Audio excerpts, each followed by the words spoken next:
Welcome back everyone, this is GTA Failure. In our last video we tackled the Kenji mission Shima, where we traveled around Staunton and even Portland to pick up 3 briefcases of protection money and bring them right back here to Kenji's casino. In this video we tackled the 5th and final Kenji mission. It's called Smackdown. The only thing I'll point out about this cutscene that we're about to watch is that the transcription of the word hot dogs is spelled out as 2 words, hot dogs.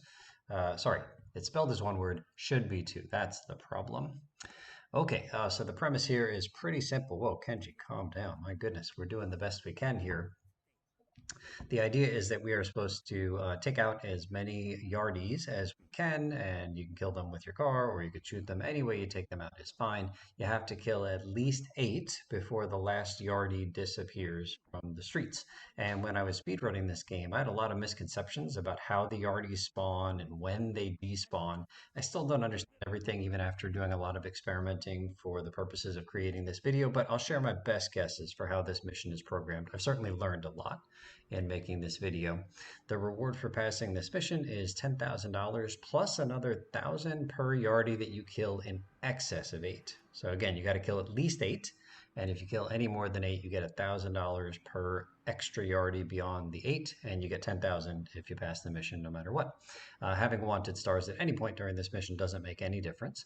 The first 2 yardies that spawn always spawn in the same spots. That's one of them there. Dealer minced is the mission or the message we're looking for.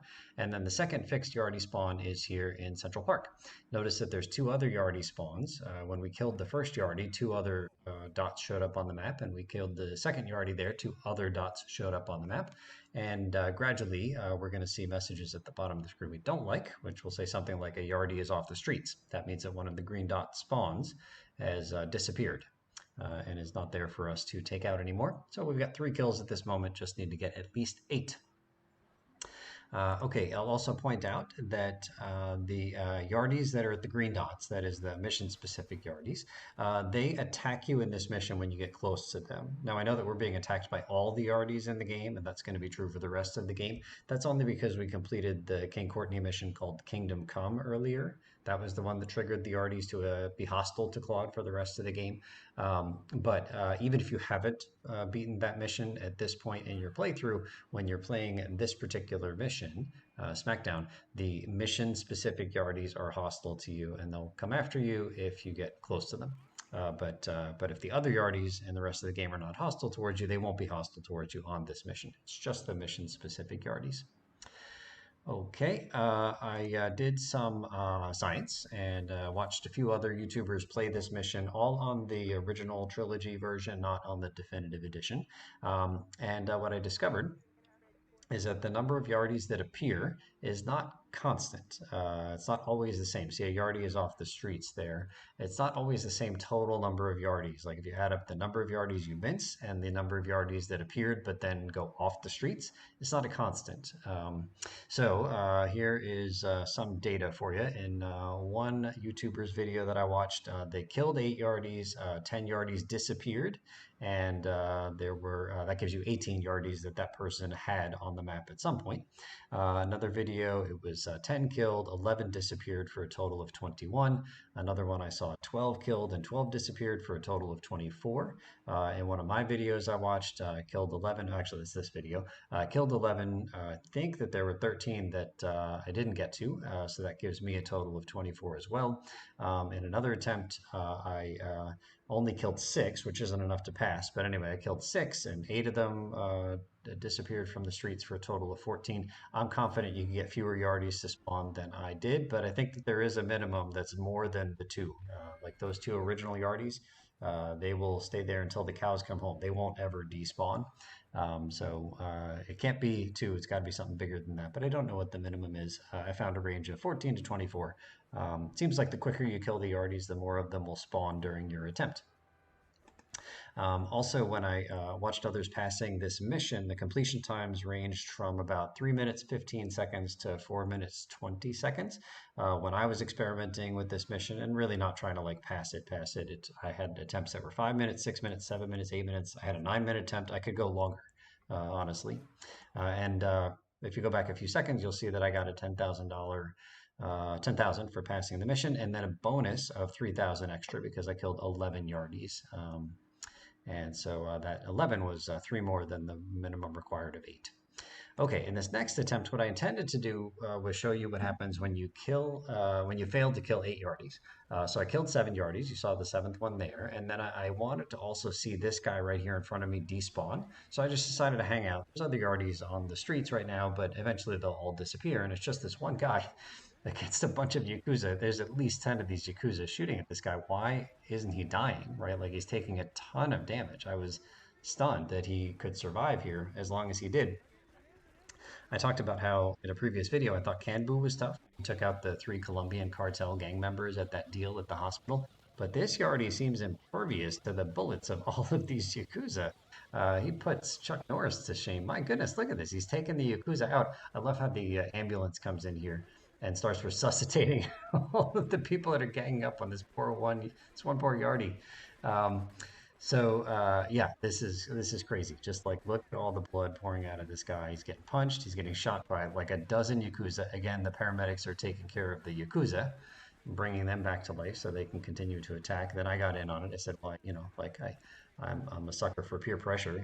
All the cool kids are beating up this guy, so I guess I'll join in. And then and part of this is in fast forward because like the guy just would not go down. And so then I said, okay, I can make him disappear. He's the last Yardy on the streets. I can make him disappear if I just go away, right? I just have to drive far enough away. He will despawn, no problem. So all the Yakuza despawned, but that Yardy did not despawn. He's still chasing me after taking down like 25 Yakuza. It's nuts.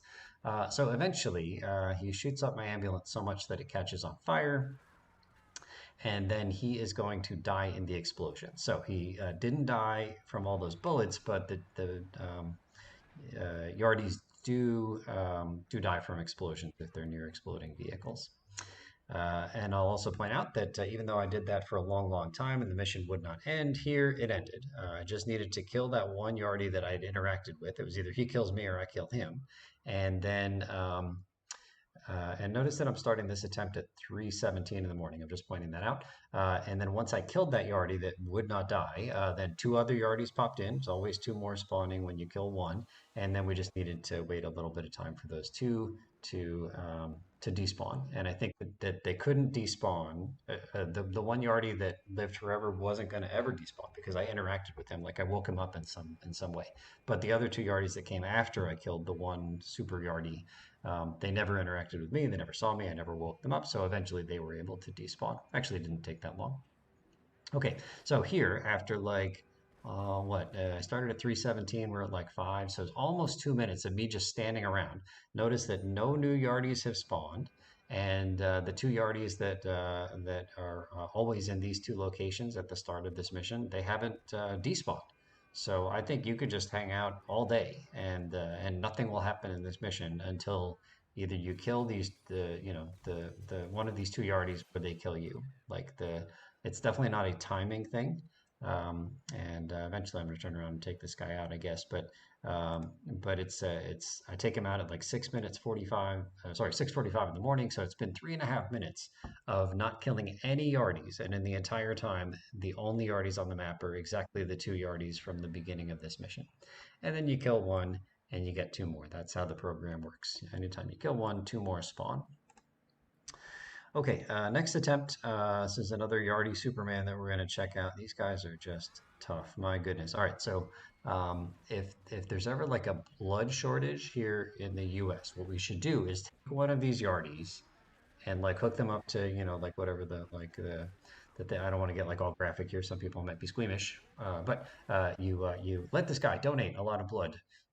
So you sick a dozen Yakuza on him, and I think I'm gonna walk out, and we're just gonna see like blood raining down from this guy. We just have to collect it. This guy's like a never-ending source, and we collect it. We give it out to all the folks who are in need, and this guy doesn't feel any pain. It's great.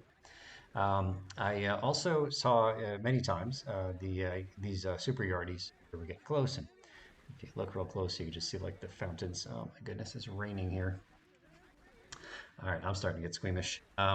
So I saw many Yardies getting like run over by other vehicles, and they would always get knocked down, but they never died. So it seems like they can't die from other NPCs' bullets, or from other NPCs punching them, or from other NPCs running them over.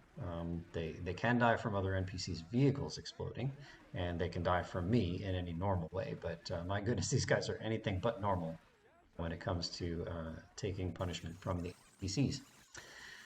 Alrighty. Okay, so here I think this guy's eventually going to die from an explosion. I think it's coming up, not that car, but this one right here. Yeah, so I think it's this car exploding, and then that Yardy's off the streets. And that's the end of this clip. But this guy, man, he put up a good fight. You can see I'm taking punishment, no problem. I am not as strong as these guys. Okay, so here's going to be another Yardy dying from explosion. Okay, their Achilles heel.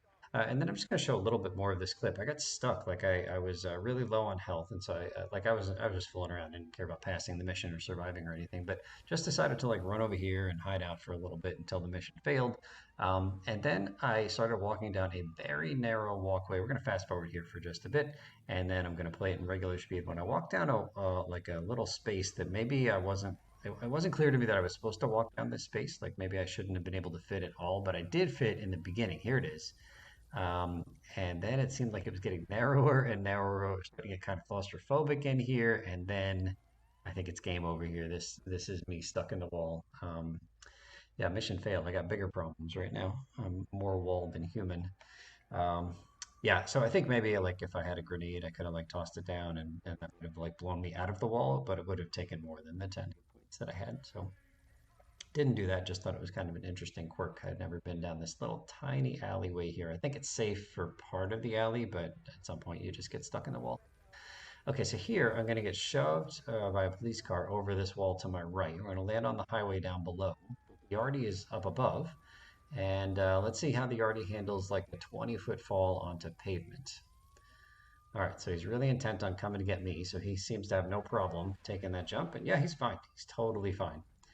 I got like explosions. There's a police helicopter after me. I'm getting run over by vehicles, and this Yardie is just will not stop. I feel like I'm being chased by the T-1000 in the second Terminator movie. Like this is crazy. Like what are these guys made out of? Um, so here, ultimately, I was hoping that I could test whether or not these guys could swim because they seem to be able to do everything else. And I don't have enough health to make this work. And if it's going to be him or me, probably it's going to be me. Um, and so I was hoping to punch him into the water, but I ended up not getting it done here against this super yardie. I wouldn't be surprised if these guys were like Olympic caliber swimmers. Yep, done. Okay, this next clip, I don't know why I found it interesting, but there's a Yardie just at the edge of my draw distance, and he's walking away from me. And so, like, you're going to see that arrow off in the distance disappear. He's still there on the map. He's still marked by the green dot. I walk forward a couple of steps. The arrow is there. He walks forward a couple of steps. It's like hide and seek, but from like 200 feet away. Um, yeah, every time that he came back into focus with the arrow on top of his head, he would like fall from the sky. If you looked real close, you might be able to see that. Okay, and then here, again, I've got a super Yardy in front of me. He's the last one on the map. And I said, well, maybe I can get him to disappear. Even though like I've activated him, I've awakened him. Maybe I can get him to disappear if I drive further away. So here I drove, further away and was pretty well convinced that there was just no way to get this guy to disappear once I had awakened him. So we're going to take this guy out, and then you'll see two more Yardies spawn on the map. Currently, there's only this one, and then we take him out, and then two Yardies spawn, dealer midst, and then I'll fast forward here, but it only took about 30 seconds for the two Yardies that had just spawned to disappear, and then that was the end of that mission, or that mission attempt, I should say.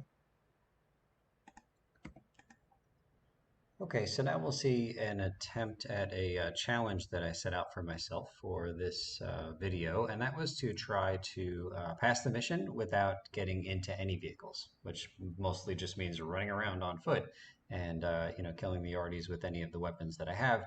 This was my best attempt at this. I've got 5 here. That's number 6. I'm on fire. That motivates me to run even faster. And yeah, this challenge was not fun to do. Who knew that running long distances in the game would be really boring? Right, so that was number seven. I think we're gonna get a mission fail here real soon. But this was not a great challenge for me. Like I said, this was my best attempt. So not going to have a success on this one, but I will show you a couple of other attempts in this video. So then I had the brilliant idea. I said, well, okay, I can't travel. I can't go fast enough. Here, I'm just having a temper tantrum. I can't go fast enough on foot to necessarily like get all around them. And I got seven. I only needed eight, maybe with different spawns or whatever.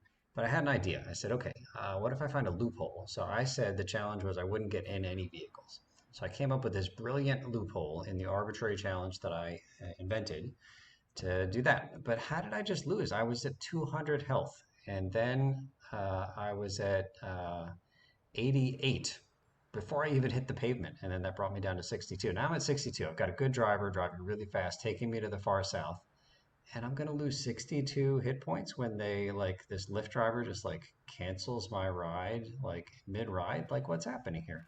Why didn't we just head towards the Yardie? Why did I lose 62 points? All right, so here we are on a slow-moving van. I haven't shot this one to get it to hustle yet, uh, but uh, but it did feel pretty cool to snipe somebody from the top of a moving van. That was nice. And then I told the Lyft driver I'd give him a big tip if they got me the next Yardie really quick. And then this driver proceeded to run into the largest vehicle. How did they miss the Trash Master up ahead? It's the biggest vehicle in the game. Smacked right into it, not even a glancing blow, like dead on. All right, that's when I decided that the no driving challenge was stupid. Okay, so new challenge is to take a really slow car with poor handling and no getting out of the vehicle and also no drive-by. So I got to run over everybody. Conveniently, there's an Idaho that fits the bill. It's a terrible vehicle. So here's my final attempt at this challenge, and I've got some stuff to share in the remaining 5 minutes we have in this video. So first, my theories on how this game is programmed. None of this is fact. Like this is just stuff that I've come up with. I haven't read this anywhere, so take it all with a grain of salt. Okay, I think you can take any amount of time to kill the first Yardie. Those first two Yardies will not disappear until you kill one of them. I don't think it's possible to end this mission with 0 kills unless you die or get busted. Whenever you kill the Yardie, 2 other Yardies pop up on the map, and they eventually disappear one at a time if you don't interact with them, if you don't wake them up, or if you don't kill them. As time wears on in the mission, the Yardies that pop up disappear faster and faster, and it gets to the point where you kill a Yardie, 2 Yardies pop up on the map as a like replacement, but the first of those Yardies that just popped up is off the streets immediately. So you actually don't even like you kill the Yardie, and instead of getting the Yardie minced message, it instantly says the Yardie is off the streets because I guess the Yardie minced message has a lower priority than the Yardie is off the streets message. Okay, I believe that the mission-specific Yardies here are immune to damage from NPCs. The Yardies don't die from getting punched or shot or run over by NPCs. The Yardies will, however, die if they're near a vehicle that explodes. I assume the Yardies die when they fall in the water. And I believe that once you awaken a Yardie in this mission, he won't ever despawn. Only Yardies that you haven't interacted with can despawn and eventually allow the mission to end. Okay, so those are all my theories. And now this is our 5th and final Kenji mission. And we are going to see Kenji one more time in a future video. I don't want to spoil too much about the game. Kenji's not going to have a great time in that mission. But for right now, he's doing just fine. And he is our mission giver for the last 5 videos. So it's time to rate each of his 5 missions and also to rate Kenji as a mission giver. Okay, so the first Kenji mission, Kanbu Bust Out, where we had to go get a police car and then arm it with a bomb and then bring it to the back of the police station where Kanbu was being tortured, and then blow up the police car, blowing up a hole in the police station, and then escorting Kanbu to the dojo. But we had to get rid of our 3-star wanted level before we were allowed to end the mission. That's a fun mission. I like that one. 8 out of 10. And next one, Grand Theft Auto. That was where we had to steal those 3 cherry red sports vehicles and bring them to that garage right next to the pay and spray. It's okay. I like fetch quests, but that one was kind of boring. 6 out of 10. Deal Steal, where we needed to find a Yardie Lobo on the streets and then pick up one of Kenji's buds. It might have been Kanbu, it might have been somebody else. Um, and bring him to the hospital in the far north, where we would impersonate Yardies because we were in one of their vehicles. So therefore, the impersonation was flawless. And then we killed three Colombian cartel, and we destroyed two cartel cruisers. We picked up a briefcase of unknown contents and brought it back to Kenji. That one's all right. I don't mind that one. 7 out of 10. Then we did Shima. Shima was the previous mission that we did, where we had to collect protection money with those three briefcases, including the one very far away over in Hepburn Heights in Portland. I don't like that mission. It's not a very fun collectathon, especially that long, boring drive to and from Hepburn Heights. 4 out of 10 on Shima. And then finally, SmackDown here. Okay, so SmackDown can be fun. I don't know, but I find it stressful when I'm speedrunning the game because I have failed it. I've just run out of time because like you got to decide to go north or south from wherever you are based on the dots, but it's hard to know exactly how far north or south the dots are. And if you choose poorly, maybe you're heading towards some dots and then most of them disappear by the time you get there, and you could just run out of yardies to kill. So I kind of find it stressful when I'm speed running this mission. Of course, I only kill 8 because that's the minimum required, and then once I've got my 8, I start package hunting until the last yardie is off the streets. 4 out of 10 for me on SmackDown. Okay, so giving Kenji a grade as a boss. Again, I'm not just averaging the previous grades, but just kind of rating him on how I feel. But of course, it's dependent on all of the missions that I just graded. 6 out of 10 from Kenji. He's just so-so. He's not going to be as highly rated as his sister, Asuka, and he's not as highly rated as some of the bosses over on Portland Island, I should say. Okay, so mission passed in this stupid Idaho. It wasn't hard. This was my first attempt at it. Anything is better than running around. Okay, and currently, you'll take a look at the map and see that Asuka is our only mission giver available, so that's where we're headed next. If you recall, when we unlocked Staunton, we had to do an Asuka mission. She was the only available boss, and that was Sayonara Salvatore. And then doing that mission unlocked the King Courtney chain, which we did. We did all of King Courtney's missions. Then we came back to Asuka. Again, she was the only boss after we did the King Courtney chain. And we did one more mission under surveillance, which unlocked the Kenji chain. Next up are 2 more Asuka missions in these next 2 videos, Paparazzi Purge and Payday for Ray, which will unlock the Ray chain. Although actually I think we're going to do the next 3 Asuka missions in the next 3 videos. But yeah, Asuka is sort of the key to unlocking missions, it seems. Thank you so much for watching, and we'll see you real soon.